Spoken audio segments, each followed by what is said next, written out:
Magandang araw po sa inyo mga idol at sa mga giliw kong tagapakinig. Nagkita-kita po tayong muli. Ako po ang inyong Tito Blair.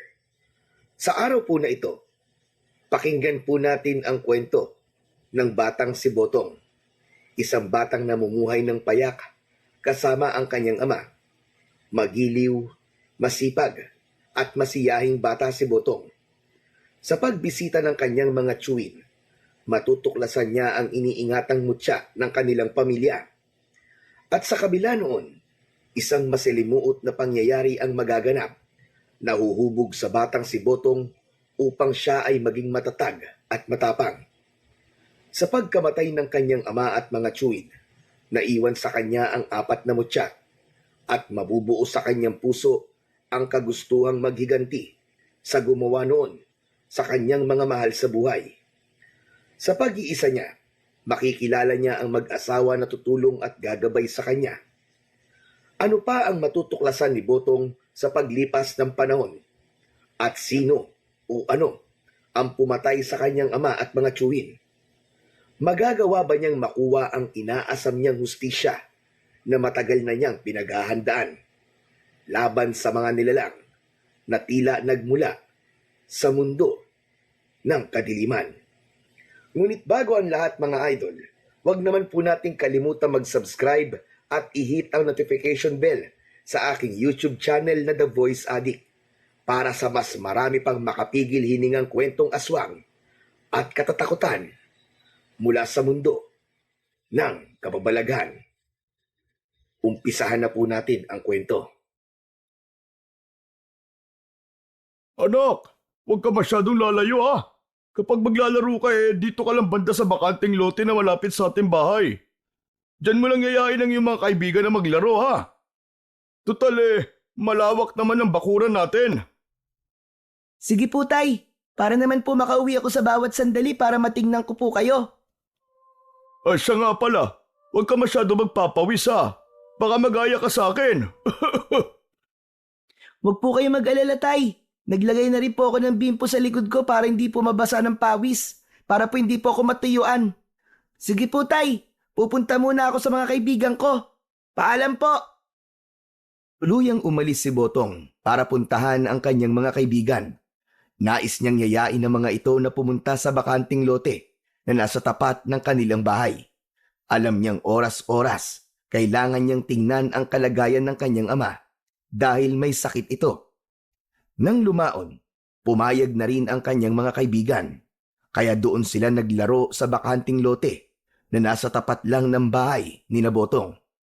Buong maghapon silang naglaro at dahil sa saya, nakalimutan ng umuwi ni Botong. Nasa kalagitnaan na sila ng kanilang paglalaro nang sabihin ng isa niyang kaibigan na may matandang nakasilip sa silong ng kanilang bahay. Si Tatay, sandali lang ah. Uuwi muna ako. Kinutuban ng hindi maganda si Botong. Agad na pumasok sa kanyang isipan ang kanyang tatay Sedo na alam niyang may kung anong karamdaman.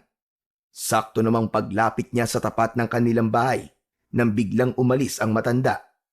Dahil nakatagilid ang pwesto nito, nagawang tandaan ni Botong ang itsura nun. Nagmadali na lang siyang pumasok sa kanilang bahay at naabutan niyang natutulog pa rin ito. Subalit, sakto ring nakalapit ang bata sa kanyang ama. Nagising ito at napakunot ang ulo. Akala ko ba maglalaro ka anak? Bakit nandito ka? Tay, nakita ko po kasing may matandang nakaupo doon na parang palaka doon po sa silong natin. Nakasilip po siya sa siwang ng sahig natin. Ay naku Botong, baka guni-guni mo lang yun. Isa pa, wala naman ako narinig na mga yabag dito ah. Pero Tay, alam ko po na hindi guni-guni ang nakita ko. Matanda po talaga yun. Tumakbo pa nga po siya nung papalapit na ako rito eh. Hayaan mo na yun. Baka naligaw lang yun. O kung hindi man baka wala sa katinuan ng matandang yun. Napatango si Botong sa kanyang ama. Sinabi na lamang niya rito na babalik na siya sa paglalaro at tawagin na lamang siya nito kapag kailangan. Sumang-ayon naman si Mang Sedo at hinayaan ng makaalis si Botong. Nagpatuloy naman sa paglalaro ang bata hanggang sa tuluyan ng mag-alas 3. Mga kaibigan, uuwi na ako ah. Marami pa kasi akong gagawin eh. Kailangan ko po makapag-igib ng tubig at makapagsaing. May sakit kasi ang aking ama. Napatango naman ang kanyang mga kaibigan at tinanaw na lang siya habang pauwi sa kanilang bahay. Nung nasa bahay na nila siya, naabutan ni Botong na nagsasaing na ang kanyang ama. Napansin niyang may mga panggatong na rin sa ilalim ng kanilang lutuan, kaya napailing na lang siya. Tay, ako na po riyan. Baka mapagod pa po kayo eh. At ubuhin na naman po kayo mamayang gabi. Hindi po dapat kayo ang gumagawa niyan, Tay. Huwag kang mag-alala. Ayos lang ako. Umigib ka na lang doon at ako nang bahala rito. Hindi ako pagpapawisan nito, anak. O sige po, basta wag kayo masyado magbababad malapit sa apoy ha.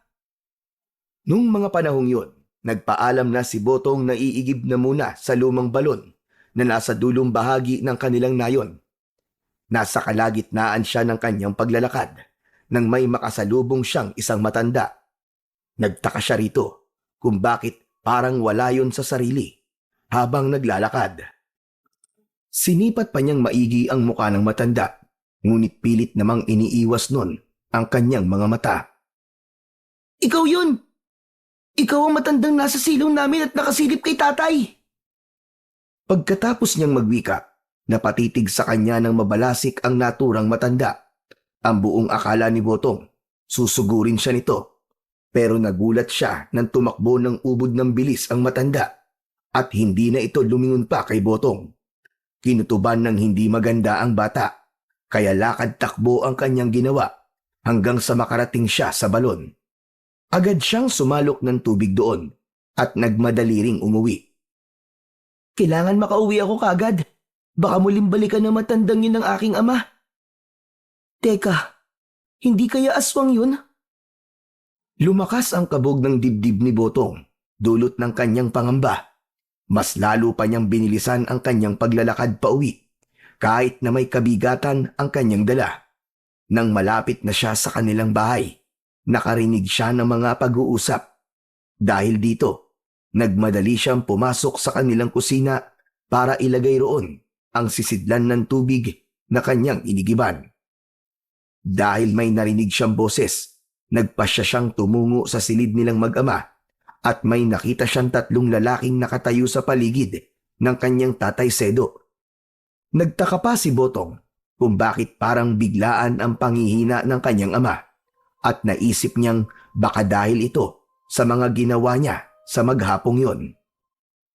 Ama, sino po sila? Ay, siya nga pala. Mga kapatid, ito ang inyong pamangking si Botong. Masipag na bata yan. Magandang tanghali po sa inyo. Ito ang iyong tiyo Kato. Ito naman ang iyong tiyo Manuel. At ito ang iyong tiyo Saul. Sila ay mga kapatid kong matagal na nawalay sa akin. Ngayon, bubalik sila para sa isang misyon. Nilapitan ni Botong isa-isa ang kanyang mga tiyuhin para magmano. Nang matapos na siya, nag-usisa siya sa kanyang mga tiyuhin kung ano ang kanilang misyon. Ngunit ang kanyang ama ang sumagot. Nanatili lamang na tahimik ang kanyang mga tiyuhin habang pinagmamasdan siya.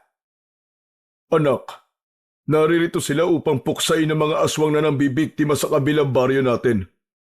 Siya nga pala, itong mga tiyuhin mo ay mga berdugo ng mga aswang.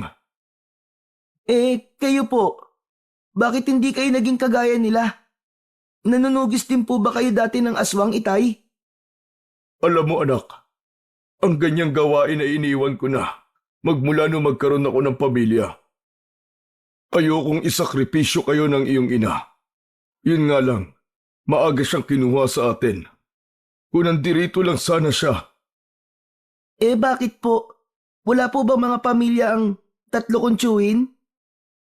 Napangiti na lang ang 3 tiyuhin ni Botong at saka napailing.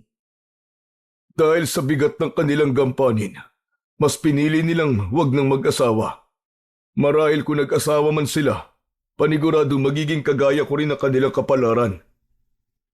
Bakit naman po? Dahil tiyak na tutugisin sila ng mga aswang at ang kanilang mga asawa at anak ang pagbabalingan ng mga yon kung hindi nila makikita ang mga tiyo mo. Nagkwentuhan sila patungkol sa kanilang mga naging buhay. Nung malaman naman nilang nagkasakit si Sedo, nabahala ang tatlo niyang mga kapatid dahil paniguradong magiging lapitin ito ng mga aswang.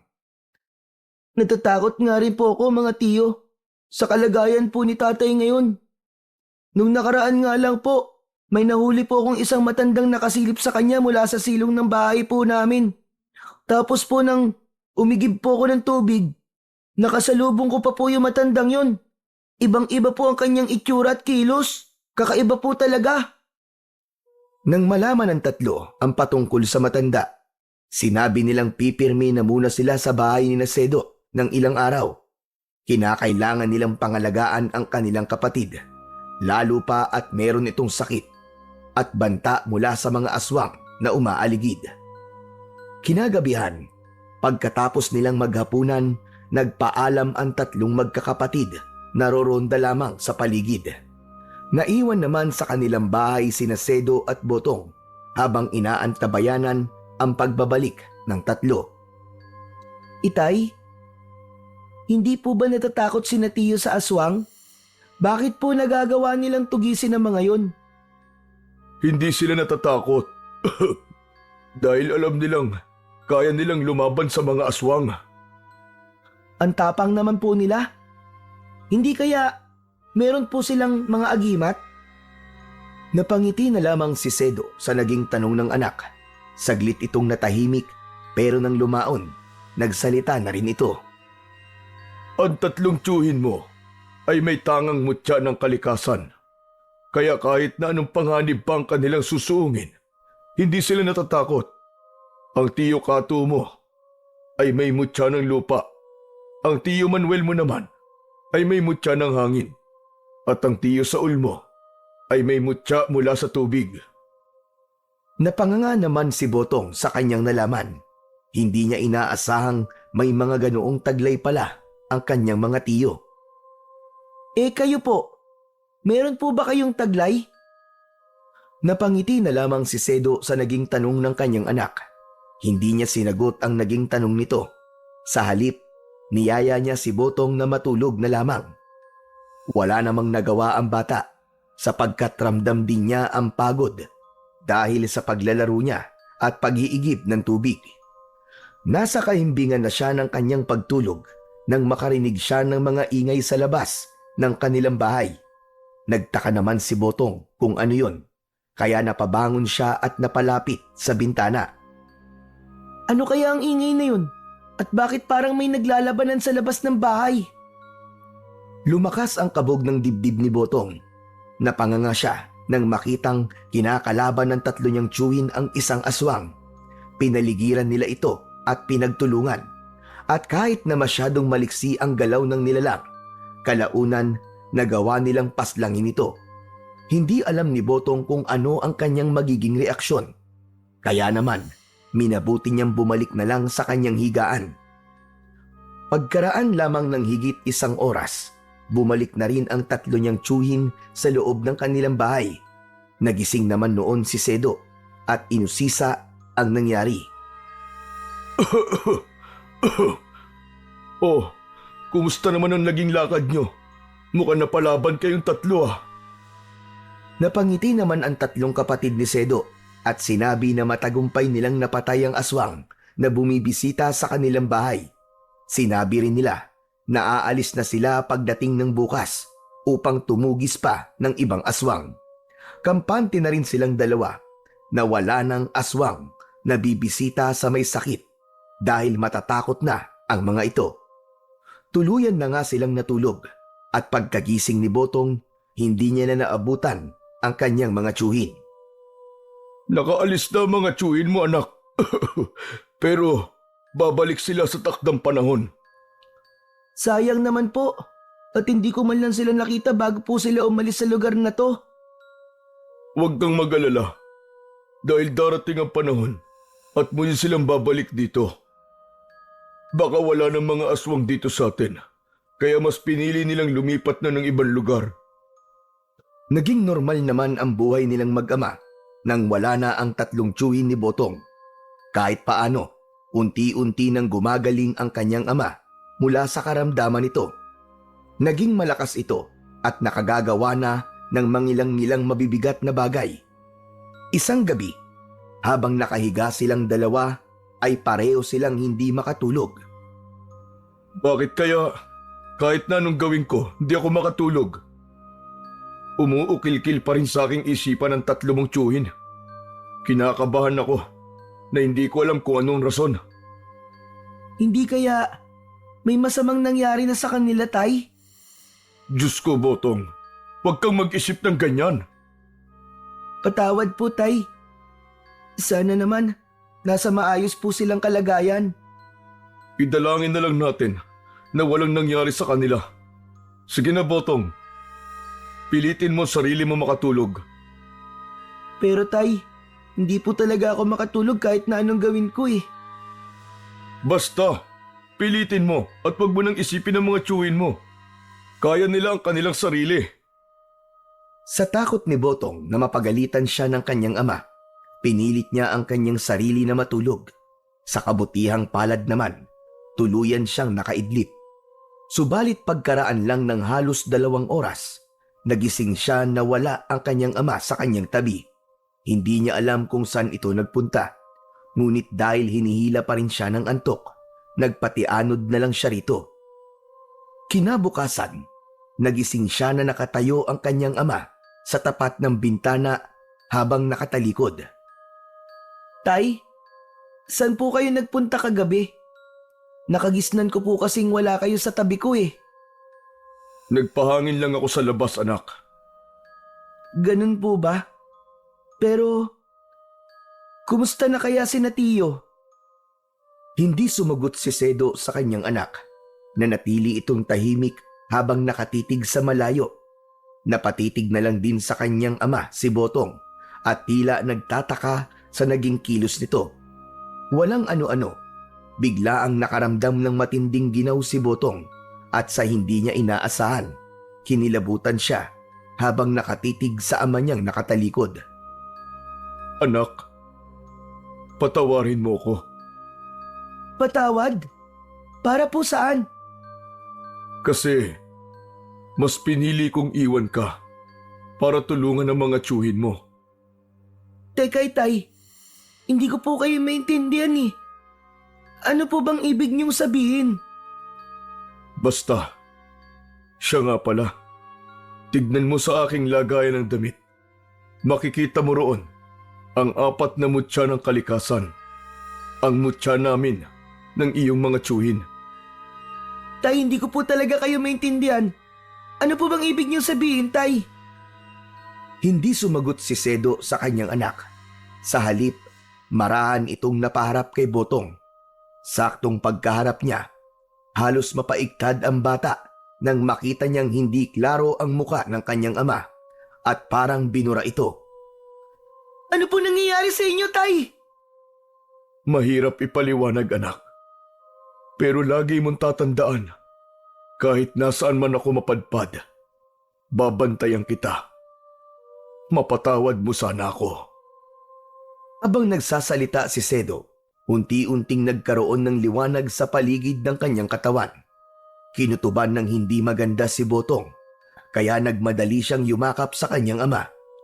Halos manindig ang lahat ng mga balahibo niya sa kanyang katawan nang sa hindi niya inaasahan, yumakap lamang siya sa hangin. Napatingala siya sa kanyang ama at napansin niyang naging malungkot ang mukha nito. Wala na ako, anak. Patay na ako. Isa na lamang akong kaluluwa. Tatay! Bakit? Ano po nangyari at namatay kayo? Bakit niyo po kayo iniwan? Patawad, anak. Patawarin mo ko. Hindi ko inaakalang malakas ang aming makakasagupa. Ang 4 na mutya namin magkakapatid. Nasa lagayan ng damit ko. Kunin mo yon at inghatang maigi, anak. Darating ang araw at pag-iinteresan yun ng mga aswang na pumatay sa aming 4. Ingatan mo at gamitin sa kabutihan. Masusunod po, Tay. Iingatan ko po ang sinasabi niyong mga mutya.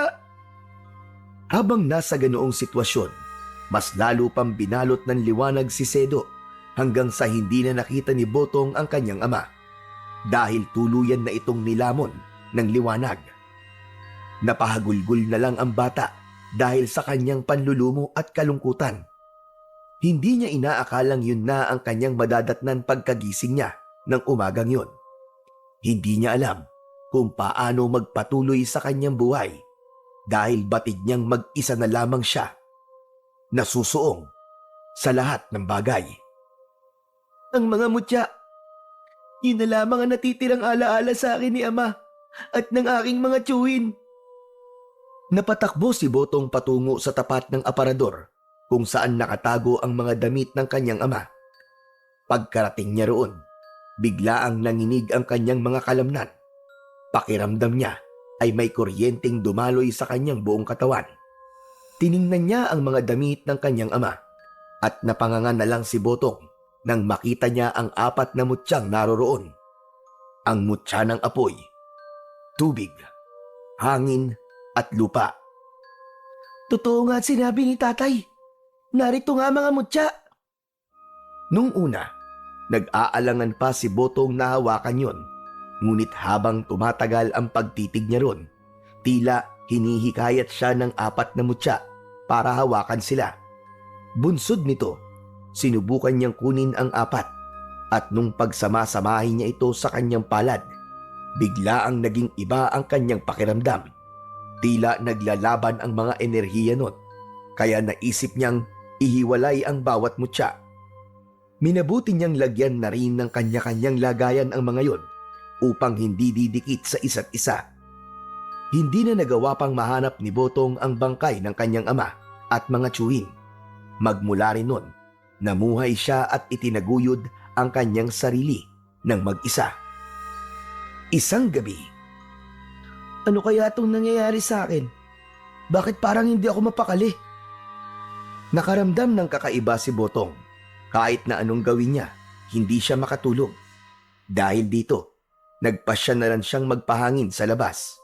Nang mga panahong yon, ginawa na niyang kwintas ang 4 na mutya ng kanyang ama at mga tiyuhin.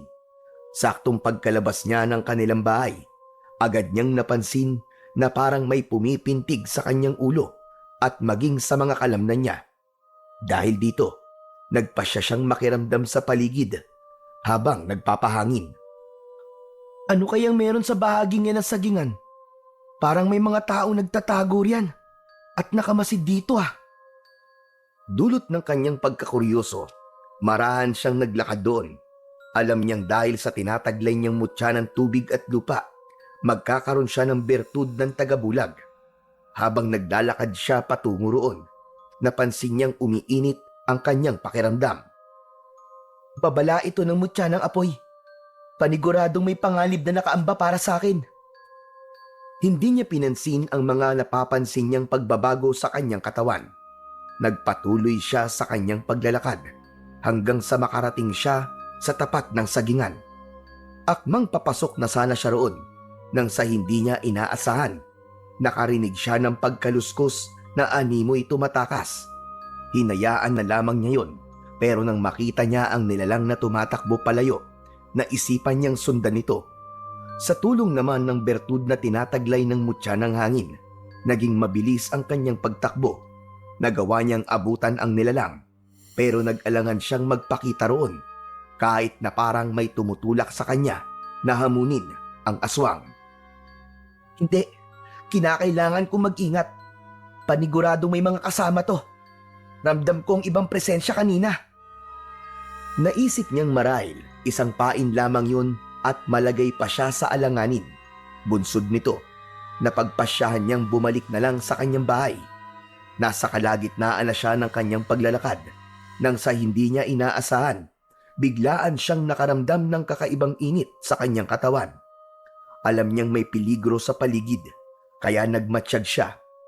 Walang ano-ano, may narinig siyang tinig ng isang babae na nanghihingi ng tulong. Tulong! Tulungan niyo ako! Hinarang ako ng mga aswang dito! Saklala! Pamilyar ang tinig ngayon kay Botong at alam niyang si Aling Merced yun na taga-kabilang baryo nila. Dahil alam niyang nanghihingi ng tulong ang Ali, iginala ni Botong ang kanyang paningin sa paligid para makahanap ng magiging armas niya. Dahil sa tawag ng pangangailangan, nagkaroon siya ng lakas ng loob at hindi na inisip na isa lamang siyang bata. Kalaunan, may nahanap siyang isang baging na halos kasinlaki ng kanyang hinlalaki. Kinuha niya yon. Saka patakbong hinanap ang kinaroroonan ni Aling Merced. Aling Merced! Nasaan po kayo? Ano po nangyari sa inyo? Dito! Dito sa masukal na bahagi ng daanan! Tulungan mo ako! Maawa ka! Sandali lamang po! Papunta na po ako dyan! Nang mapagtanto ni Botong kung nasaan ang Ali, inihanda niya ang kanyang sarili habang papalapit doon. Maging ang mga mutsyang tanga niya ay naglabas din ng kakaibang puwersa. Kaya naman, mas lalo pang lumakas ang loob ni Botong. Nang medyo malapit na siya sa masukal na daanan, nagulat siya at panandaliang natigilan. May narinig siyang kaluskos, kaya naisip niyang baka inaabangan siya ng aswang. Hinawakan na lang niya ng mahigpit ang baging upang magamit ito bilang latigo kung sakali. Saktong pagkalapit niya roon, lumabas mula sa kasukalan ang dalawang nilalang na mabalahibo ang katawan at nagbabaga ang mga mata. Mga aswang! Anong ginawa niyo kay Aling Merced? Nasaan siya? Nandito ako! Aray! Pag-iingat ka sa kanila! Muling inulit ni Botong ang kanyang tanong sa dalawang aswang, pero napangisi lang sila at nagsimulang maglaway habang nakatitig sa kanya. Ilang sandali pa, mabilis na sumugod ang isang aswang kay Botong, kaya napilitan ang bata na latiguhin ito gamit ang baging na hawak niya. Anong ginawa niyo kay Aling Merced? Sagot! Kung hindi, papatayin ko kayo! Ikaw pala ang nagmana ng 4 na mutyak yan. Kaya pala bigla ang dumami ang mga aswang dito. Nagkaroon tuloy kami ng kakompetensya. Ibigay mo sa amin yan. Ano ka, siniswerte? Hindi ko ibibigay sa inyo to. Alam kong gagamitin nyo lang to sa kasamaan. Hindi to nararapat sa inyo, mga pangit. Kung gayon, dapat kang mamatay. Kapag nakain na namin ang atay mo at laman loob, makukuha na namin ang mga mutsyang yan. Hindi sumagot si Botong. Sa halip, nilatigo niya ang naturang aswang, kaya napahiyaw yun at namalipit ng dahil sa sakit. Nung nakita naman ni Botong na susugod na sa kanya ang isa pang aswang, inunahan niya ito. Buong lakas niyang hinagupit yun at tinamaan ito sa kaliwang mata. Tayo na bata! Umalis na tayo rito! Baka kumapano pa tayo! Sandali lang po! Hindi nagawang lumapit ni Botong sa kinaroroonan ng Ali. Biglaan siyang nilapitan ng dalawa at inambahang susunggaban. Subalit, nasa ganoong sitwasyon sila nang sa hindi nila inaasahan. Nagliwanag bigla ang mutya ng apoy at parang naging isa itong maliit na bolang apoy. Sa hindi inaasahan ni Botong, nasilaw ang dalawang aswang sa liwanag na nagmumula roon. Kaya nagkaroon siya ng pagkakataon para tumakas. Lumapit siya sa kinaroroonan ni Aling Merced at napagtanto niyang buntis pala ito. Hindi na po sana kayo umuwi ng ganitong oras, Aling Merced. Alam naman po niyo na delikado ang daan ngayon. Marami po mga aswang na kumakalat sa paligid. Hindi ko rin kasi akalain na gagabihin ako. Nawili kasi ako sa pakikipagkwentuhan sa aking mga kaibigan. Teka, hindi ba't ikaw ang anak ni Sedo? Hindi pa ba umuuwi ang tatay mo? Napatango na lang si Botong. Biglaan siyang nalungkot sa naging tanong ng Ali at hindi niya alam kung paano ito sasagutin. Saka na lang po natin pag-usapan yan. Kailangan makaalis na po tayo rito dahil panandalian lang po ang pagkabulag ng dalawang aswang na yun. Alam mo, manang-mana ka talaga sa tatay mo. Ang tapang mo, iho. Wala po ako mapagpipilian kung hindi ang maging matapang. Kung magiging mahina po ako rin po ang talo. Napatango si Aling Merced sa tinura ng bata. Sinabi rin nitong mas mainam ngayon habang wala pa ang kanyang ama. Habang inaalalayan ni Botong ang ale, nakarinig sila ng pagkaluskos sa kanilang likuran. Nilingon yun ng bata at nagulat siya nang makita ang dalawang aswang na mabilis na lumalapit sa kanila. Seryoso at mabalasik ang mga mukha nito, kaya nabahala si Botong. Tumabi po muna kayo, Aling Merced. Ako na pong bahala sa dalawang yan. Ag-iingat ka, iho. Saktong pagkalapit ng dalawang aswang, hinagupit sila ni Botong ng hawak niyang baging. Napanganga na lang si Aling Merced nang makita niyang may kung anong liwanag na nagmula sa katawan ni Botong na nananalaytay sa baging. Pagkatama ng nasabing bagay sa katawan ng mga aswang, maging si Botong ay hindi makapaniwala. Tumilapon ang dalawang nilalang sa hindi kalayuan na parang tinangay ng malakas na hangin. Babangon pa sana ang dalawang aswang, subalit biglaan silang nasunog. Wala na silang nagawa at dahil sa sobrang init ng apoy, tuluyan na silang nawalan ng buhay at natupok. Kala nyo yan ang nararapat sa inyo, mga aswang na salot. Diyos ko po, paano mo nagawa ang ganong bagay? Kahanga-hanga ka. Napangiti na lang si Botong sa itinuran ng ale. Hindi niya sinagot ang tanong nito, pero sinabi niyang kaloob ng langit ang kung anumang meron siya. Kung wala pa ang iyong ama, pwede naman na sa bahay ka muna namin tumira. Teka, ano nga pala ang pangalan mo? Botong, ako po si Botong, Aling Merced. Gusto mo bang sumama sa akin sa bahay? Wala pa kaming anak ng aking asawa. Ito pa lang ang ipinagbubuntis ko. Siguro kung hindi ka dumating, baka may nangyaring masama na talaga sa akin. Pero nakakahiya naman po sa inyo at magiging distorbo lang po ako. Ano ka ba naman? Hindi ka magiging distorbo. Mauunawaan ng aking asawa yon. At marahil ay pati siya magpapasalamat sa iyong ginawa.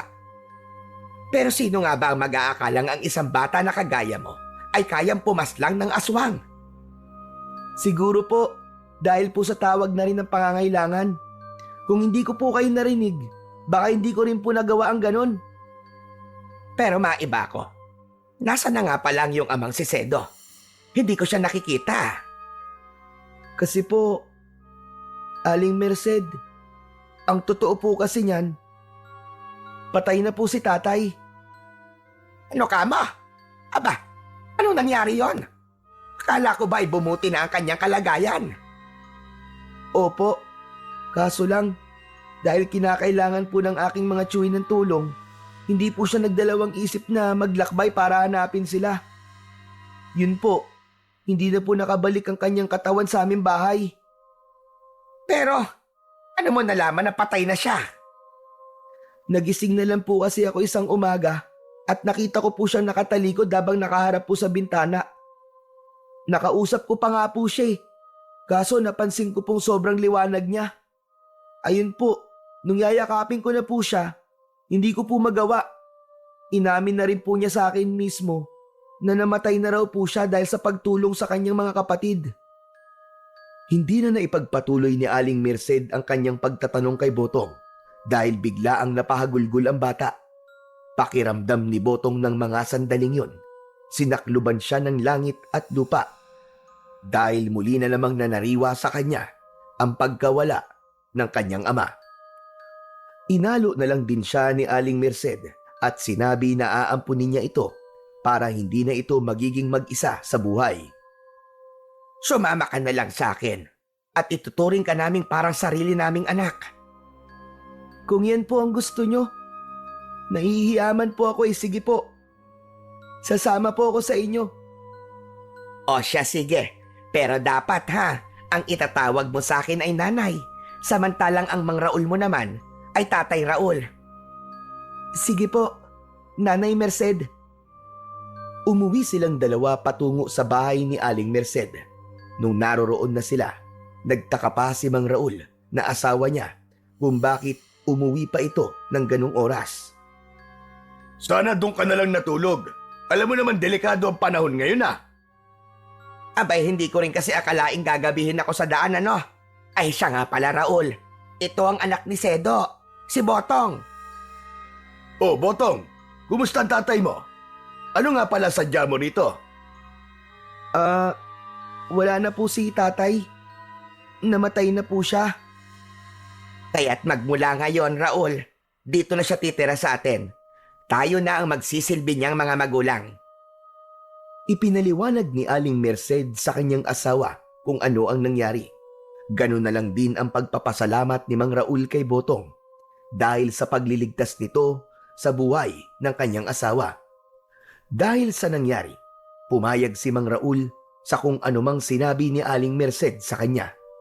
Inampon nila si Botong, itinuring nila itong tunay na anak at itinuring din sila ng bata bilang mga tunay na mga magulang. Magmula noon, unti-unting napupunan na rin ang kakulangang nararamdaman ni Botong sa kanyang puso. Hindi rin lingid sa mag-asawa ang pagkakaroon niya ng mutya. Hindi rin sila nanibago dahil alam nilang ang ama at mga tiyuhin ni Botong ay mga bantog na mga tagatugis ng aswang sa buong probinsya nila. Isang gabi, habang mahimbing na sa pagtulog sina Mang Raul at Aling Merced, sa hindi inaasahan ni Botong ay hindi siya makaidlip. Pakiramdam niya may kung anong panganib na nakaamba sa kanila, kaya kinakailangan niyang magmatsyag sa paligid. Ano ba tong nararamdaman ko? Parang umiinit ang katawan ko at pumipintig ang ulo ko. Nakiramdam si Botong sa kanyang paligid.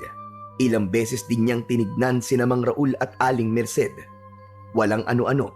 Napansin niyang napasapo ang buntis sa kanyang tiyan at napaungol pa ito ng bahagya. Habang nasa ganoong sitwasyon, may napansin siyang parang tumutulong likido sa tiyan ng ali. Dahil dito, sinipat ni Botong ang atip ng kanilang bahay at napanganga siya nang makitang may siwang doon at merong nakasilip. Paniguradong aswang yan. Tatay Raul, gising po muna kayo. Meron pong aswang sa ibabaw ng bubong. Sa kabutihang palad, nagising kagad si Mang Raul dahil katabi lang din nito ang kanyang itak. Napabangon siyang hawak ito. Nasa bubong pa ba ang aswang? Opo, basa nga po ang tiyan ni Nanay Merced dahil sa laway niya. Sige, samahan mo ako sa labas at itataboy natin ang aswang na yan. Napatango si Botong kay Mang Raul. Kinuha na rin ito ang baging na minsan niyang ginamit para protektahan si Aling Merced. Noong mga panahong yon, umiinit ang kanyang mga mutya, kaya naisip ni Botong na may panganib nga sa paligid. Lumabas sila ng kanilang bahay. Nag-antabay siya sa paligid, samantalang ang kanyang tatay Raul naman umakyat sa bubong. Hoy aswang! Lubayan mo ang asawa ko! Kung hindi, dito ka sa bubong na to mamamatay! Iwinasiwas ni Mang Raul ang kanyang itak habang marahang lumalapit sa kinaroroonan ng aswang. Tumigil naman ang nilalang na yun sa kanyang ginagawa at humarap ito kay Mang Raul. Hindi naman natinag ang asawa ni Aling Merced at nagpatuloy ito sa paglapit sa aswang habang inihahanda ang kanyang itak. Walang ano-ano, bigla ang napaatras ang aswang, saka lumundag ito paibaba. Botong! Naririyan na ang aswang! Opo, Tatay Raul, kaharap ko po siya ngayon. Bumaba ka na lang po rito para hindi siya makatakas. Saktong pagkabagsak ng aswang sa lupa, mabilis siyang nilapitan ni Botong nang makita naman niya ang mutya ng bata. Napangisi ang aswang at animoy nananabik na makuha yon. Subalit ng ilang hakbang na lang ang layo niya mula kay Botong, nilatigo ito ng bata. Napaungol ang aswang dahil sa paghagupit sa kanya ni Botong at nabalisa pa iyon na parang may kung anong hindi magandang nangyayari sa kanya. Muli pa sana itong susugod pero bago pa man magawa yun ng aswang, uminit na ng gusto ang mga mutya ni Botong. Pagkalatigo nito sa aswang, may dumaloy na malakas na puwersa mula sa kanyang mga mutya patungo sa latigong baging niya. Ito ang bagay sa'yo! Hindi ka na dapat nagpunta rito para aswangin si Nanay Merced! Buong lakas na nilatigo ni Botong ang aswang, kaya tumilapon ito sa hindi kalayuan. Lalapitan pa sana niya yon upang alamin kung ano na ang naging kalagayan nito. Ngunit bago pa man siya makalapit, ay sumabog na ang aswang. Paano mo nagawa yun, anak? Sobrang lakas mo ah. Hindi ka basta-basta bata. Hindi ko po alam, Tay. Wala naman pong nagturo sa akin. Siguro po yung nangyayari yun kapag talagang may taong nangangailangan ng tulong. Pambihira. Talagang tunay nga ang mutya mo, Botong. Ingatan mo maigi yan. At baka pati yan ay pag-interesa ng mga aswang. Kaya nga po palagi akong alerto. Alam kong hindi po ang sanggol sa sinapupunan ni Nanay Merced ang pakay ng mga aswang. Marahil ay itong mutya ko. Pero hindi po ako papayag na makuha nila to. Ang mga ito lang po ang pamana sa akin ni tatay at ng mga chewing ko. Kaya iingatan ko po itong mabuti. Upang makasiguro silang patay na nga ang aswang, nilapitan nila yon. Magkahalong pandidiri at pagkasindak ang kanilang naramdaman nang makita nilang nagkalat sa buong paligid ang dugo at laman ng aswang na pinaslang ni Botong. Darating ang panahon at kagaya ng tatay mo at mga tsuhin mo, magiging bantog din ang pangalan mo, Botong. Pero kailangan mo maging matatag dahil marami kang pagsubok na daraanan. Opo, Tatay Raul. Magpapakatatag po ako. Dahil nasiguro na rin nilang walang aswang sa paligid, nagpasya na silang dalawa na bumalik na sa loob ng bahay. Sakto naman noon na nagising na si Aling Merced at nakita niyang papasok ang dalawa. Oh, bakit lumabas kayong dalawa? May problema ba? Teka, anong ingay ang narinig ko sa labas kanina? Inaswang ka, Merced. Mabuti na lang at alerto tong anak natin. Kung hindi, baka nakuha ng sanggol sa sinapupunan mo. Ano ka mo? Kaya pala ang tigas ng tiyan ko kanina simula pa nung bago ako matulog. Masamang pahiwatig pala yon. Magpasalamat na lang talaga tayo kay Botong. Kahit ang bata pa niya, walang takot niyang hinarap ang aswang. Isipin mo, nagawa niyang paslangin ang aswang na yon kahit na hindi ko siya tinulungan. Isang aswang nga lang yon. Kung nakita mo lang kung paano niya sinunog ang dalawang aswang na umatake sa akin, baka mas lalo kang bumilib sa kanya. Hayaan mo, Botong. Bilang gantimpala, bukas na bukas din, tutungo tayo sa bayan. Ibibili kita ng bagong damit. Talaga po? Oo naman, ikaw pa ba? Basta palagi ka magpapakabait ha, at huwag susuway sa amin. Wala kaming iniisip, kundi ang kabutihan mo lamang. Opo, maraming salamat po talaga sa inyo. Kami nga ang dapat magpasalamat sa iyo, anak. Kung wala ka, baka kung napaano na ako at ang kapatid mo na nasa sinapupunan ko. Dahil malalim na ang gabi, nagpasya na silang tatlo na magpahinga na muna. Kampante naman silang walang aswang na magagawi sa kanilang bahay ng gabing yon. Kinabukasan, nagising sina Botong nung mga bandang 4:00 ng madaling araw. Sinabihan kagad siya ni Mang Raul na maghanda na para makapunta na sila sa bayan. Nanabik naman kagad si Botong, kaya nagmadali siyang maligo at nagbihis. Pagkatapos nun, sumakay na sila sa kangga ni Mang Raul upang makapunta sa bayan. Kailangan nilang umalis ng maaga para hindi sila tanghaliin. Nasa kalagitnaan na sila ng kanilang paglalakbay patungo sa bayan nang sa hindi inaasahan ni Botong, nakaramdam siya ng kakaibang init sa kanyang katawan. Tatay Raul, mas maigi po siguro kung liliis po tayo ng daanan. Hindi kasi maganda ang kutob ko sa daraanan natin to eh. Sige, akong bahala. Medyo mas malayo nga lang ang dadaanan natin. Pero ayos lang yon. Hindi kasi maganda ang kutob ko. Parang may pangalib na nakaabang sa atin. Medyo madilim pa ang paligid. Kaya hindi natin malalaman kung ano naghihintay sa atin doon. Kaya siguro pati itong kalabaw ko, parang nababalisa na rin. Buti't sinabi mo. Nagpatuloy sila sa kanilang paglalakbay patungo sa bayan. Pagkarating nila roon, bagong latag ang halos lahat ng paninda at walang gaanong namimili. Dahil dito, nagkaroon sila ng pagkakataon para busisiin ang mga bibili nila. Kagaya ng sabi ni Mang Raul, pinilhan niya ng bagong damit si Botong. Maraming salamat po rito, Tatay Raul. Ang ganda po ng damit na to. Walang anuman, Botong. Para naman may bago kang damit. Pabalik-balik na kasi ang damit mo eh. Nang matapos na sila sa kanilang pamimili, nagpasya na silang dalawa na umuwi. Muli silang sumakay sa kangga at nagsimula ng maglakbay patungo sa kanilang baryo. Nang malapit na sila sa daanan kung saan sila lumihis nung patungong bayan, pareho silang nagtaka kung bakit may mga taong naroroon. Dahil dito, minabuti nilang dalawa na mag-usisa muna kung ano ang naroroon. Huwag ka nang tumingin, Botong. May bangkay ng lalaki. Wakwak ang tiyan at wala ng mga lamang loob. Ibig pong sabihin, biktima ng aswang? Tama po ba? Oo, tama ka. At marahil kung hindi mo sinabi sa akin kanina na lumihis tayo ng daan, baka tayo pa nakasagupa ng aswang na yan. Buti na lang talaga. Alerto ka, Botong. Kaya po pala sobrang init ng mutsao kanina. May nakaamba palang panganib sa atin. Minabuti nilang dalawa na magpatuloy na sa pag-uwi sa kanilang nayon. Nang madaanan nila ang bangkay, sinubukan pang silipin yun ni Botong. Agad siyang nakaramdam ng awa sa lalaking pinaslang ng aswang dahil walang kalaban-laban ito. Kailangan may gawin ako.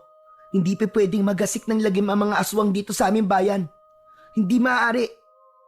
Siguro kung buhay pa sina tatay at tiyo, pupuksain nila ang mga aswang na nambibiktima. Pero wala na silang lahat. Ako na lang ang may kakayahang gawin yon. May sinasabi ka ba, Botong? Wala po. Akala ko kasi may kung ano kang binubulong eh. Nagpatuloy sila sa kanilang paglalakad hanggang sa makarating na sila sa kanilang nayon. Dahil gising na si Aling Merced, nakapaghanda na ito ng kanilang agahan. Ipinakita naman ni Botong ang kanilang pinamili at natuwa naman ang ale.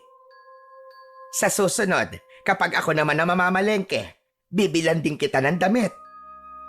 Talaga po, Nanay Merced? Oo naman. Bakit ang tatay Raul mo lang ba may kakayahang ibili ka ng damit? Hindi naman po. Salamat po sa inyo Kahit na hindi niyo po ako tunay na anak, itinuring niyo pa rin po akong kadugo. Huwag mong isiping hindi ka namin kadugo. Sa mga puso namin, anak ka namin ng Nanay Merced mo. Napangiti si Botong sa sinabi ng kanyang tatay Raul.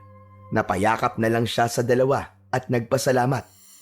Matapos ang maikli nilang usapan, nagpasya silang kumain na muna ng agahan. Pagkatapos nito, sumama at tumulong si Botong kay Mang Raul sa bukid hanggang sa dumating ang hapon. Kailangan umuwi na tayo. Hapon at ilang sandali na lamang magdidilim na ang paligid. Delikado ang panahon ngayon. Alam mo naman yun, Botong. Oo nga po Paniguradong may mga gumagalang aswang ngayon sa mga kanayunan. Yan nga ang problema. Kaya kailangan talaga natin mag-ingat. Humanda talaga sa akin ang mga aswang na yun. Hindi ko sila aatrasan kung makakasagupa ko sila. Huwag mo nang asamin na makasagupa sila. Piliin mo na lang ang tahimik na buhay. Hindi mo lang alam kung gaano kahirap ang napagdaanan ng mga tsuin at ng tatay mo nung sila'y nabubuhay pa. Bakit po? Alam po ba niyo mga naging karanasan nila? Panandali ang naging tahimik si Mang Raul sa naging tanong ni Botong. Bumuntong hininga ito, saka napatitig sa malayo. Hindi mo na itatanong. Magkakasama kami dati. Pero kagaya ng tatay mo, mas pinili ko magkaroon ng tahimik na buhay. Siguro, ngayong wala na ang iyong ama, responsibilidad na kita bilang dating kasamahan niya. Kaya kung paano nila ako kinupkup dati, ay ganun din ang gagawin namin sa'yo. Kung gayon po, alam po niyo kung ano nangyari kina tatay? Oo, pero wag mo nang isipin yon. Kahit na anong gawin natin, hindi na natin maibabalik ang buhay nila. Piliin na lang natin ang kapayapaan. Tatay Raul, sino po ang pumaslang sa kanila? Saan po sila matatagpuan? Huwag mo nang alamin pa, Botong. Masyado ka pang bata para malaman yan. Pero, hindi umubra ang pangungulit ni Botong sa kanyang tatay Raul. Dahil sa kanyang nalaman, mas lalo pang naging malapit ang loob niya rito. Naisip niyang tama naman ang kanyang tatay Raul. Kaya minabuti niyang wag na munang alamin kung sino at saan nakatira ang mga pumaslang sa kanyang ama at mga tsuhin. Subalit lingid sa kaalaman ni Mang Raul, may kung ano nang binabalak si Botong para maipaghiganti ang kanyang ama at mga tsuhin. Napagpasyahan nilang dalawa na umuwi na noon. Habang naglalakad, naging tahimik si Botong. Alam kong may galit ka sa pumatay sa ama mo at sa mga tiyuhin mo. Pero hindi pa ito ang tamang panahon para maghiganti ka. Masyado ka pang bata para gawin ang bagay na yon. May oras para dyan at hindi pa ito sa ngayon. Iniisip ko lang po kasi kung bakit pinatay nila si tatay. Kasi ang turing nila sa iyong ama ay kalaban. Ako, kagaya ko, kalaban din ako ng mga aswang. Pero dahil hindi na ako masyado nakikialam sa mga anumang ginagawa nila, kahit paano ay masasabi kong tahimik na ang buhay ko. Gusto ko po magiganti. Gusto ko mapatay ang mga aswang na pumatay sa aking ama. Mapapahamak ka lang, Botong. Alam ko pong malaki ang posibilidad na mapahamak ako. Pero hindi ko naman po pwedeng pabayaan na lang ang pumatay sa aking tatay. Hindi kaya ng konsensya ko, Tatay Raul. Kung gayon, kailangan mo maganda. Ako mismo magsasanay sa'yo para pagdating ng araw, magiging handa ka na talaga. Talaga po? Oo, Botong. Para naman kahit paano ay makabawi ako sa kabutihan ng iyong ama at ng mga tiyuhin mo. Nagkaroon ng sigla ang katawan ni Botong dahil doon. Nanabik siyang matuto kung paano makipaglaban sa mga aswang.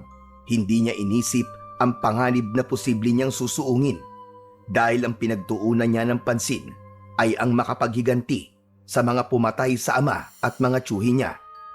Nang makauwi na sila, nagpasya silang magpahinga. Sinabi na rin ni Mang Raul kay Aling Merced na alam na ni Botong ang koneksyon nila sa ama at mga tiyuhin nito. Bukas ng umaga, magsisimula ang ating pag-iensayo. Sige po, para kapag dumating na ang araw na magkaharap kami ng mga aswang, mas lalo ko masisiguro na magagawa ko silang talunin. Walang nagawa si Mang Raul. Magmula ng sumunod na umaga, tinuro niya ang lahat ng mga nalalaman niya patungkol sa pakikipaglaban sa mga aswang. Naging masigasig naman sa pag-aaral at pag-iensayo ang batang si Botong. At kahit nasa maikling panahon lamang, ay natutunan niya at nagawa niyang makabisa ang mga itinuturo sa kanya ng kanyang Tatay Raul. Isang gabi, dahil nais pang mag-ensayo ni Botong at hindi naman sila ganong kapagod, minabuti ni Mang Raul na pagbigyan ng bata. Maliwanag naman ang buwan, kaya kahit paano ay hindi sila nahirapan. Tatay Raul, nauulinigan ba niyo ang mahinang paghuni na yan? Ano bang ibig mong sabihin? Parang may umaaligid po ng mga paghuni ng tiktik sa ating bahay. Ano ang mainam nating gagawin? Umantabay ka lang at kukunin ko ang aking itak. Sige po, Tatay Raul. Nagmamadaling pumasok sa kanilang bahay si Mang Raul. Samantala, si Botong naman ay nanatili sa labas habang nagmamatsyag sa paligid. Walang ano-ano, may napansin siyang gumagalaw sa bandang likuran ng kanilang tirahan. Naisipan niyang lapitan yon at dahil sa mutya ng tubig na kanyang tinataglay, alam niyang hindi siya mapapansin ng kung anumang nilalang. Mabuti na lang talaga at may bertud ng tagabulag ang mutya ng tubig ko. Kung wala, baka madali niya akong makikita. Marahang lumapit dun si Botong at napagtanto niyang aswang nga ang naroroon. Animoy naghihintay lang ito ng tamang pagkakataon para pasukin si Aling Merced sa kanilang bahay. Nagpalinga-linga naman si Botong at nang makakita siya ng kahoy na malatubo ang laki, kinuha niya ito at inihanda. Anong ginagawa mo rito, ha? Umalis ka rito! Pangit na aswang! Pagkatapos niyang magwika, buong lakas niyang pinalo ang nakaupong nilalang. Nagulat naman yun at napaangil. Subalit nang humarap siya kay Botong, biglaan itong natigilan na parang natatakot. O ano? Bakit parang takot na takot ka yata? Umalis ka na rito para hindi ka na masaktan pa at mamatay. Ikaw ang nagmana ng mutya ng ama mo at ng mga tiyuhin mo. Oo, at bakit kilala mo ang ama ko at mga tiyuhin ko? Siya nga pala, pinatay na sila na walang kahirap-hirap at pinagpiestahan ng kanilang mga laman. Mga hayop kayo! Sino ang iba pa niyong kasamahan? At saan kayo nagkukuta? Bakit ko naman sasabihin sa'yo? Nandito ako para kunin ang sanggol na naaamoy ko at hindi para sagutin ang mga katanungan mo. Lingid sa kaalaman ng aswang, nasa bandang likuran na niya si Mang Raul na may hawak na kulambo at itak. Anong sinabi mong jablong buwang ka? Nandito ka para sa sanggol na nasa sinapupunan ng asawa ko? Tignan natin kung ano magagawa mo rito. Pagkatapos magwika ni Mang Raul, biglaan niyang itinalokbong sa aswang ang kulambo. Sinabihan na rin niya si Botong na paluin ang aswang nang sa ganon ay manghina ito. Kapag hindi mo sinabi sa amin kung saan naroroon ang inyong kuta, mamamatay ka at makikilala ka pa ng mga tao sa nayon. Napaangil naman ng aswang. Sinubukan niyang magpumiglas at kumawala sa kulambo pero hindi nito magawa. Matigas kang hayop ka. Sige, dyan ka hanggang sa sumikat ang araw. Tignan natin kung hanggang saan ang tigas mo. Hindi niyo ako mapapamin. Patayin man niyo ako. Darating ang panahon at makukuha ng ibang aswang ang mutyang yan. Saka uubusin nila kayo. Nung una, nagmatigas ang aswang. Subalit nang makita niyang seryoso sina Botong at Mang Raul, napapatayin siya. Natakot din ito at nang lumaon ay itinuro na rin kung saan naroroon ang mga kasama nitong aswang. Sige na, sasabihin ko na. Sa paanan ng bundok, doon sila nagtatago. Doon ang kuta namin. Nagbigay pa ng direksyon ng aswang na yon at nang mapagtanto nila Botong at Mang Raul na nagsasabi ng totoo ang aswang, nagpasya silang dalawa na patayin ito at itapon sa rumaragasang tubig ng ilog ang kanyang bangkay. Tatay Raul, ako na lang po tutungo sa kuta ng mga aswang. Bantayan niyo na lamang po si Nanay Merced at baka kung ano pa po ang mangyari sa kanya. Kaya mo ba, Botong? Opo, alam ko po sa akin sarili na sapat na po ang mga natutunan ko sa inyo. Hindi na po ako dapat mag-aksaya ng panahon. Noong mga panahong yon, nagpaalam si Botong sa mga taong tumatayong magulang niya. Nabahala man sila dahil bata pa ito, pero nangako siyang walang mangyayaring masama sa kanya. Huwag po kayo mag-alala, Nanay Merced, Tatay Raul. Alam kong hindi ako pababayaan ng aking mga mutya. Siguro, ginagabayan din po ako ni na tatay at mga tiyo ko. Walang nagawa ang mag-asawa kundi ang payagan si Botong sa kanyang binabalak. Pinaalalahanan na lang nila itong mag-ingat sa kanyang gagawin. Malaki rin ang tiwala ni Mang Raul sa bata na kaya niyang ubusin ang mga aswang dahil may tinatago itong lakas na nagmumula sa 4 na mutyang tangan niya.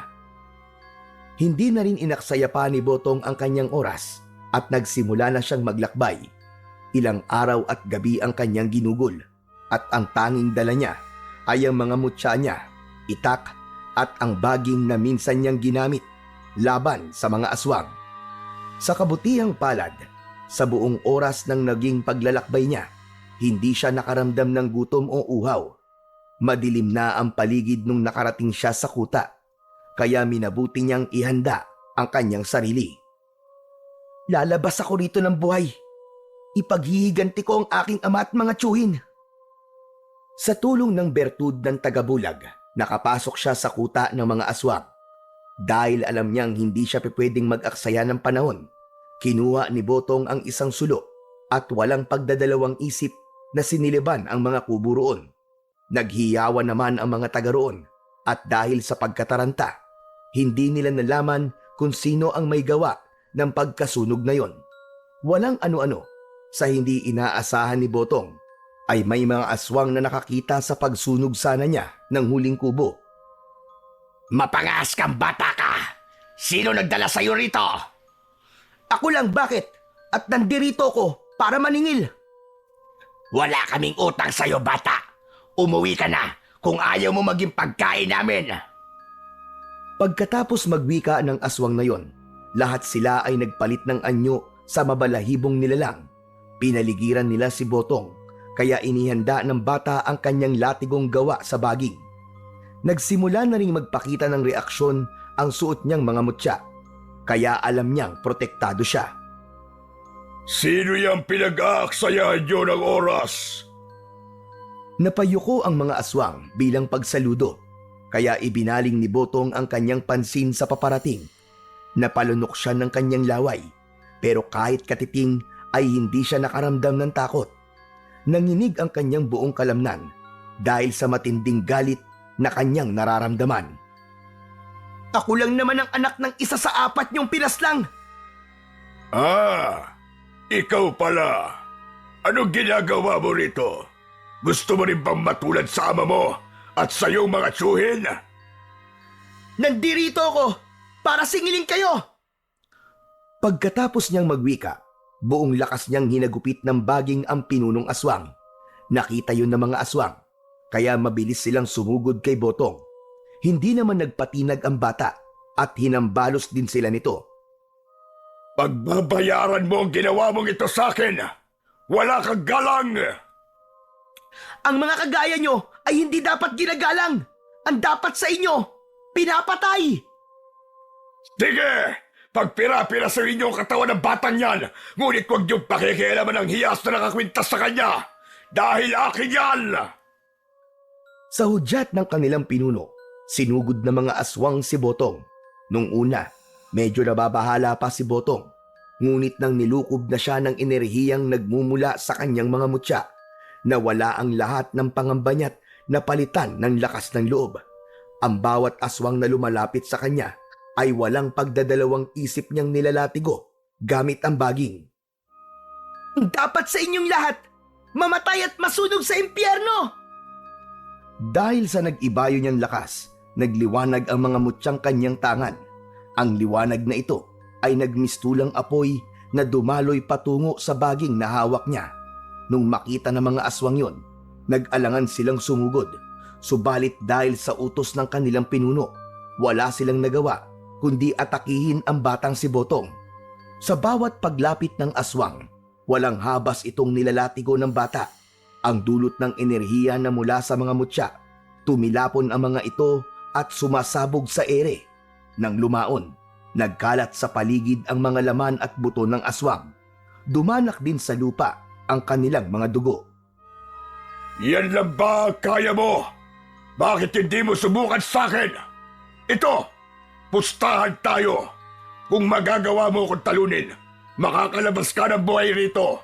Ngunit kung ako mananalo, kakainin ko ang atay at puso mo at kukunin ko ang mga mutya mo. Sige, hindi ako natatakot sa kagaya mo. Tignan na lang natin kung sino ang mamamatay sa ating dalawa. Buong lakas na nilatigo ni Botong ang pinuno ng mga aswang. Subalit, ganun na lang ang kanyang gulat nang malaman niyang walang naging epekto rito ang baging. At sa hindi inaasahan ng bata, nagawa pang agawin ng pinuno ng mga aswang ang hawak niya sa pamamagitan lamang ng kamay nito at nagawa siyang ibalibag sa lupa. Ang hina mo pala. Kung sa bagay, isa ka lamang bata na napadpad dito. Diyan ka nagkakamali, hayop ka! Pagkatapos magwika ni Botong ng mga salitang yon, hinugot niya ang kanyang itak at mabilis na sumugod sa pinuno ng mga aswang. Dahil sa bertud ng hangin na nagmumula sa kanyang mutya, naging maliksi ang kanyang paggalaw. Hindi kagad napansin ng aswang ang kanyang paglusob, kaya nasugatan ito sa dibdib. Kung walang talab sa iyo ang latigong baging, paniguradong dito sa aking itak, tapos ka! Maswerte ka lang. Huwag mong sabihing malakas ka dahil lang sa swerte mo. Nung mga panahong yon, sumugod din ang pinunong aswang kay Botong. Naglaban silang dalawa. Gamit ni Botong ang kanyang itak, samantalang mano-mano naman siyang nilabanan ng aswang. Halos hindi makapaniwala si Botong sa kakaibang bilis ng aswang na yon, pero hindi siya pinanghinaan ng loob. Nang lumaon, dahil mas malaki ang aswang kesa sa kanya, nagawa siya nitong ibalibag. Mabilis namang gumalaw ang aswang at umibabaw kay Botong. Ngunit saktong pagkaibabaw ng pinuno ng mga aswang, biglaang nawala ang bata sa kanyang ilalim. Hoy! Diablong buang! Ako ba ang hinahanap mo? Nandito ako! Lumingon ang aswang sa pinanggagalingan ng boses ni Botong At bago pa man ito makatayo, tinaga na siya ng bata sa kanyang batok.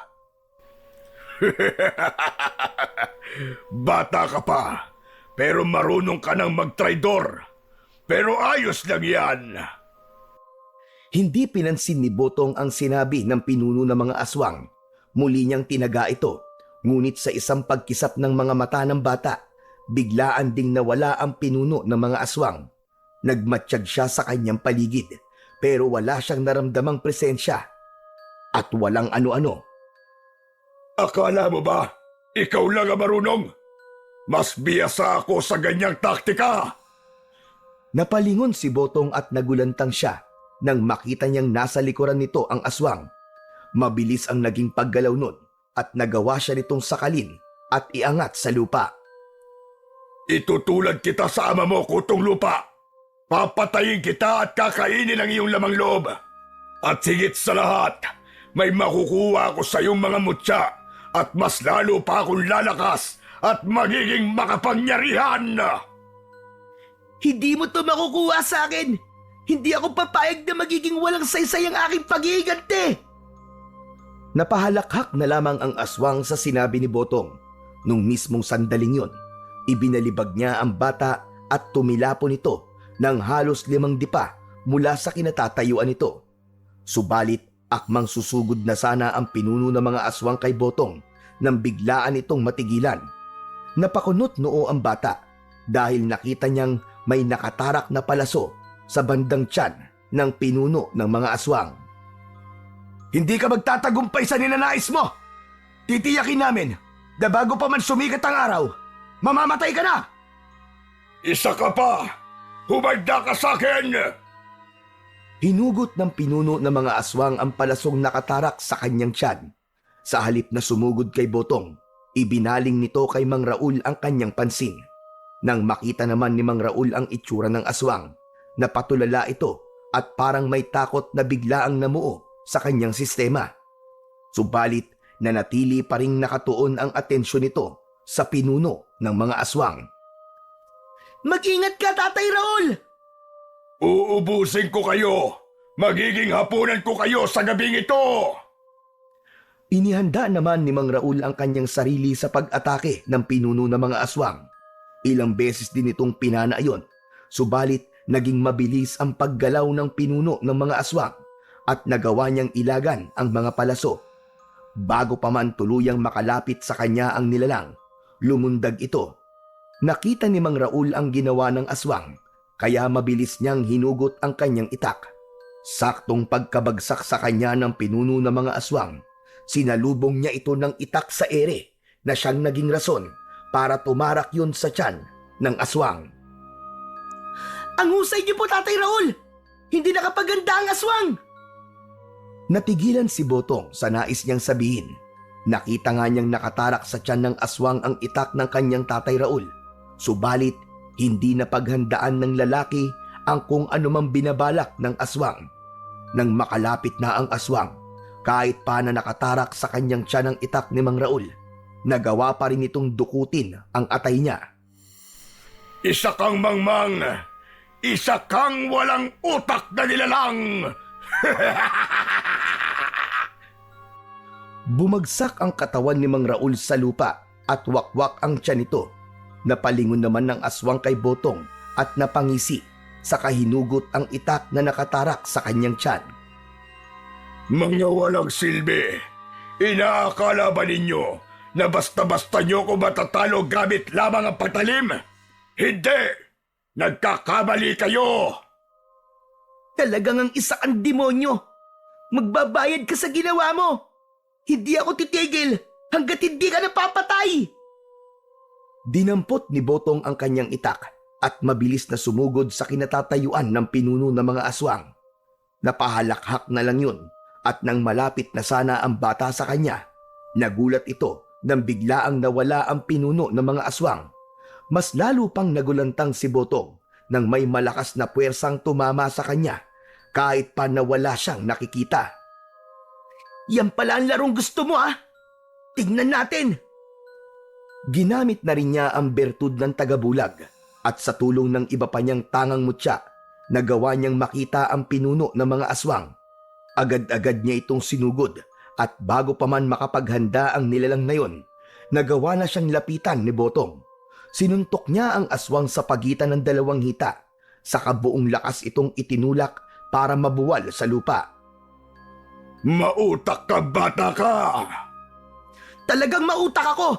Hindi kagaya mo!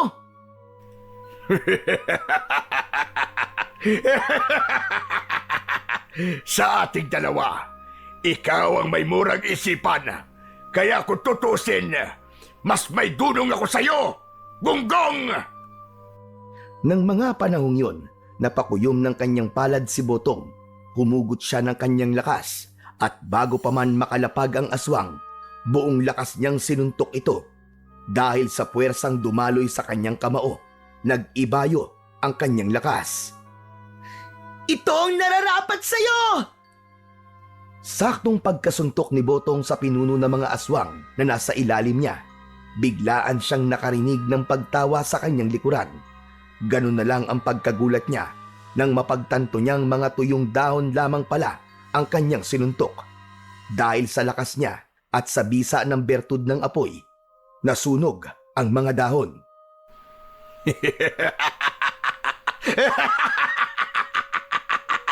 Kita mo na! Mas mautak ako sa'yo! Hindi ako yan! Nandito ako sa likod mo! Hayop ka! Humanda ka sa akin! Ibinaling ni Botong ang kanyang pansin sa likuran niya at napagtanto niyang naroroon nga ang pinuno ng mga aswang. Hinawakan niya ng mahigpit ang kanyang itak at nang susugod na sana siya sa aswang, bigla na naman itong nawala. Duwag! Magpakita ka sa akin! Duwag ka! Hinahanap mo ba ako? Nandito ako!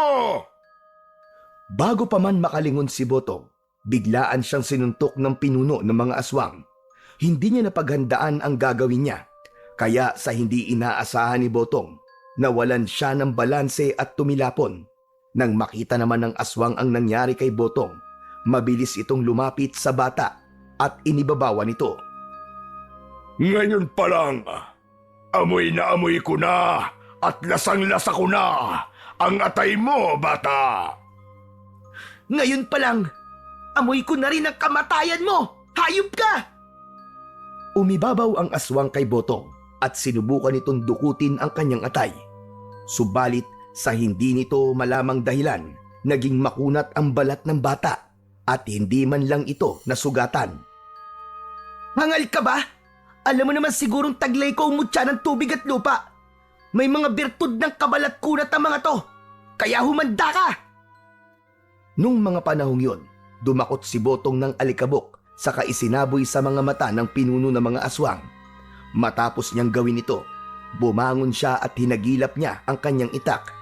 Nang makita niya ang kanyang itak, muli siyang lumapit sa pinuno ng mga aswang na nagwawala dahil sa pagkapuwing. Pilyo ka, bata ka!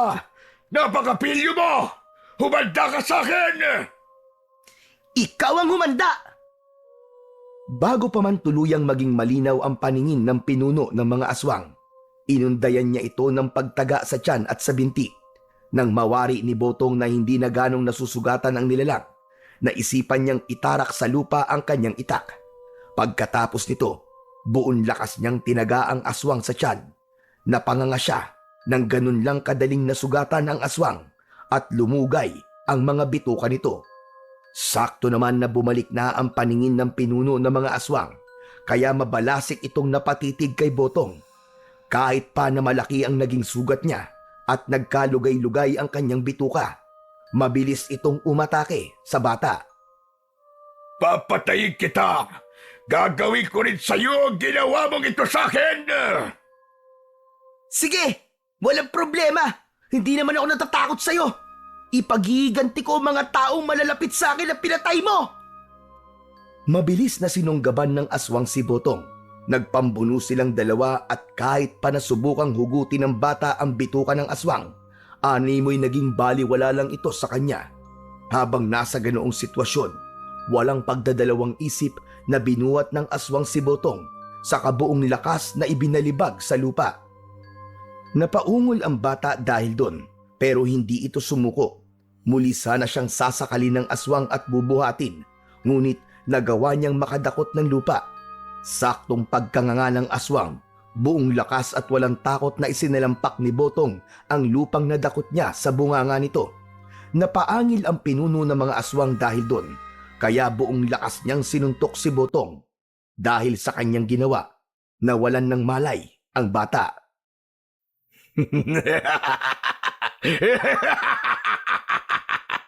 Ngayon, magagawa ko na kung ano man ang aking nais.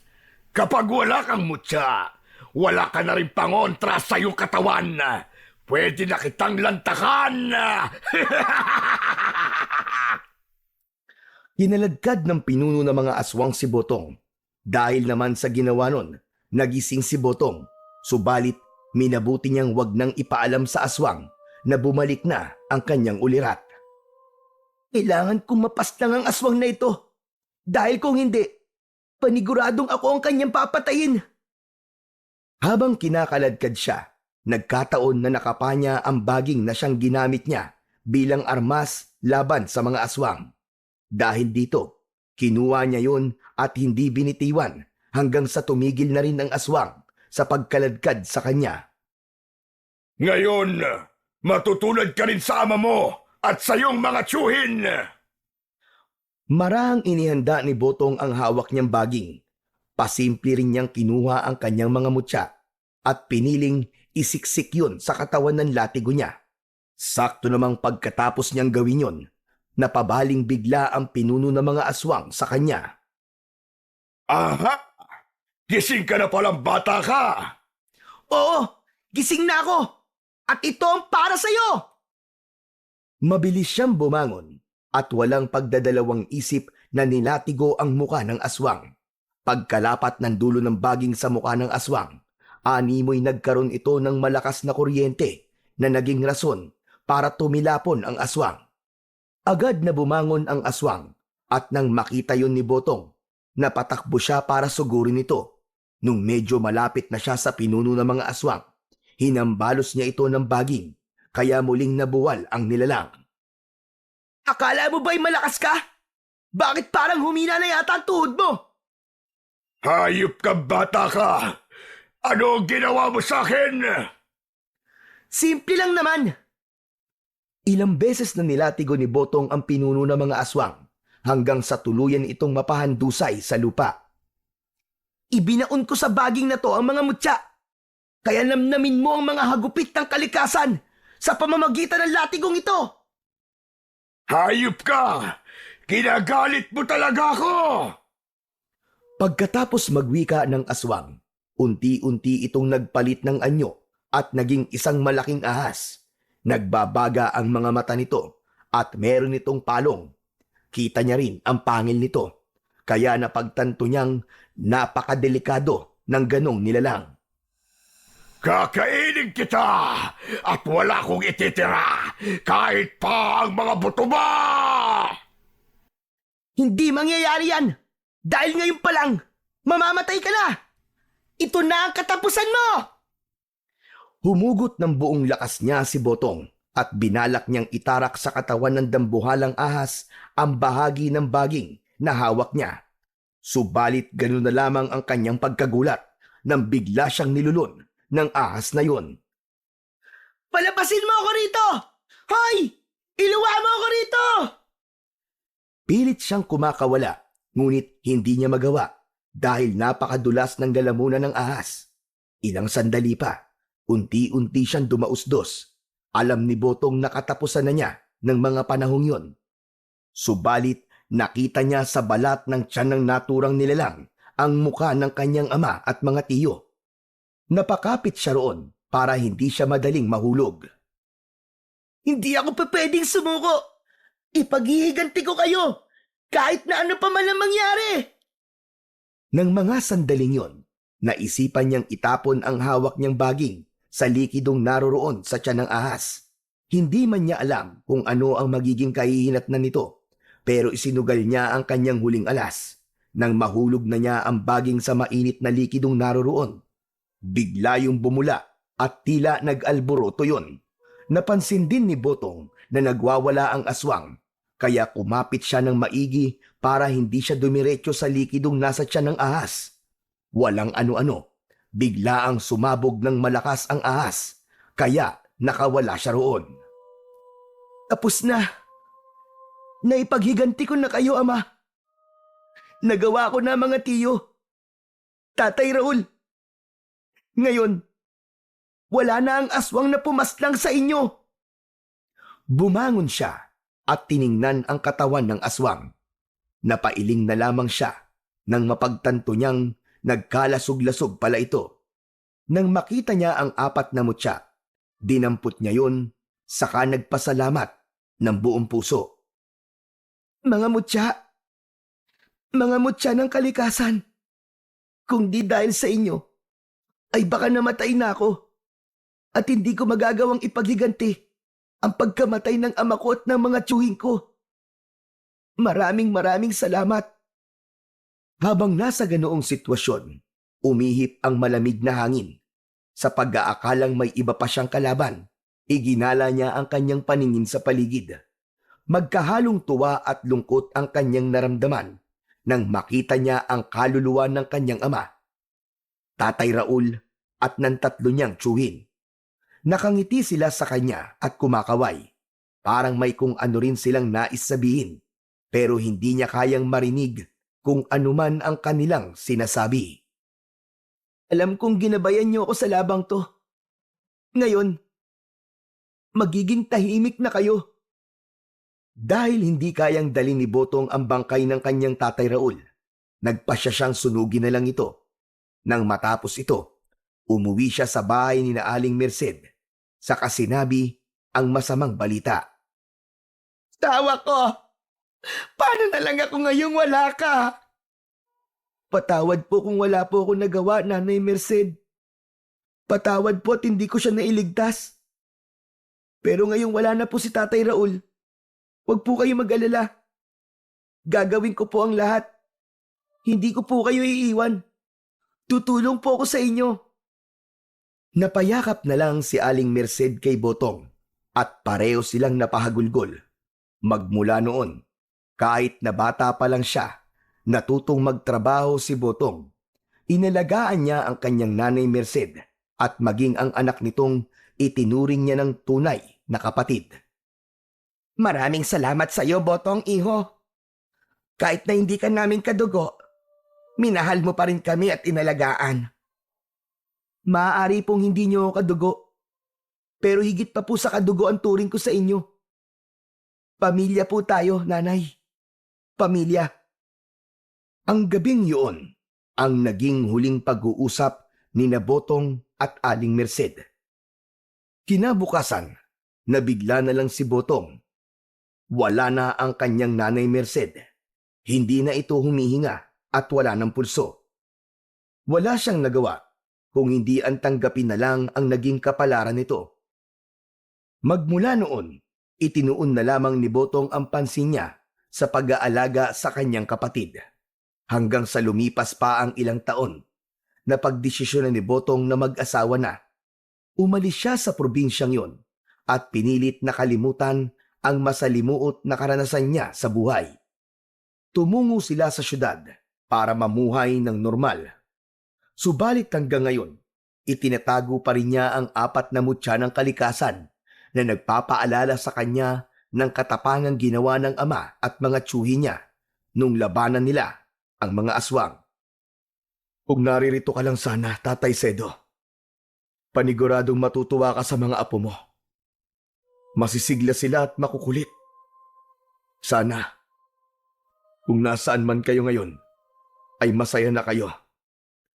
Dahil nakamit nyo na ang hustisya. Alam kong nangungulila ka sa iyong ama. Pero alam ko rin na nasa mabuting kalagayan na siya. Malay mo, nakamasid pala siya sa atin. Basta, lagi mong tatandaan. Mahal kita. At mahal ko rin ang ating mga anak. Salamat, Lisa. Asawa ko. Binigyan mo ako ng bagong pag-asa. Hindi ko alam kung paano ako babawi sa inyo. Basta pinapangako ko, gagawin ko ang lahat ng aking makakaya para maitaguyod ko kayo. Nagyakapan na lang ang mag-asawa at napatitig sa kanilang mga anak na himbing sa pagkakatulog. Dahil pareho silang pagod sa buong araw na pagtatrabaho, natulog sila habang nasa ganoong sitwasyon. Kahit paano, napawi ang pangungulila ni Botong dahil sa kanyang asawa at mga anak. Hanggang sa paglipas ng mga taon, lumaking malulusog at malalakas ang 4 na anak ni Botong at Lisa. Wala ring aswang pa ang gumambala o sumunod sa kanila sa syudad. Tumanda na rin ang mag-asawa, pero sariwa pa rin kay Botong ang alaala ng pakikipaglaban niya sa mga aswang. At para mapangalagaan ang 4 na mutya, ipinamana niya ito sa kanyang mga anak at itinuro sa mga yun ang taglay na kapangyarihan ng bawat isa. Upang nang sa gayon ay maipagtanggol nila ang kanilang sarili laban sa masasamang loob at wala ring makapagsasabi kung kailan muli babalik ang mga aswang na muling maghahasik ng kasamaan at kilabot sa taong bayan. Naniniwala si Botong na sa pamamagitan ng 4 na mutya ng kalikasan na ipinamana niya sa kanyang 4 na anak, ay palaging mangingibabaw ang kabutihan at hustisya laban sa kasamaan tungo sa kapayapaan.